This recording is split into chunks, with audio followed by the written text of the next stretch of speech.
আব্রু চাচা, আব্রু চাচা, ও চাচা, চাচা শুনো না নি বেটা? বাবা রে, তুমি মনে মনে বিরক্ত হইতে পারো। হ্যাঁ, তুমি ভাবতে পারো বলে চাচারে ডাকলাম, চাচা এখানে শুনলা না, পিছিয়ে দিয়ে চাইলা না।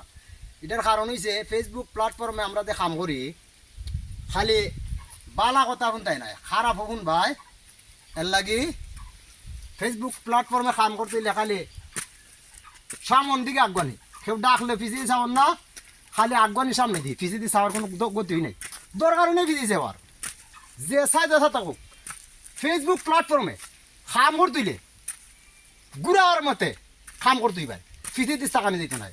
এটার কারণে হয়েছে কি, আরে বাবা আমি তোমার বাতিজা, সব সময় তো আদর যত্ন করো, আর ফেসবুক প্ল্যাটফর্মে কাজ করো কইরা এখন আমি ডাকলাম, তুমি চাচা ভাগ দিয়ে আমারে বাতিজা হিসাবে একটা কথা কইতাই না নি বেটা? ওটা তুই কইলাম বেটা যে চাইছি একটু পরে খেল লাগে, ওটার লাগে ওই যে ফেসবুক প্ল্যাটফর্মে কাম করো মত লাগাইয়া অডিয়েন্সকে শিক্ষা দেও, সেই উৎসাহ কইলে ফিজিয়ে চাওয়ার দরকার নাই, কাম করতে থাকো। ইডি আমি বলেছি। চাচা অসংখ্য ধন্যবাদ, কিভাবে কাজ করতাম গাইডলাইনটা আমারে বুঝাই দিলা, কারণ আমি তো তোমার বাতিজা, শিক্ষা নেওয়ার দরকার, আমি অনেক কিছুই তো শিকার বাকি রয়েছে।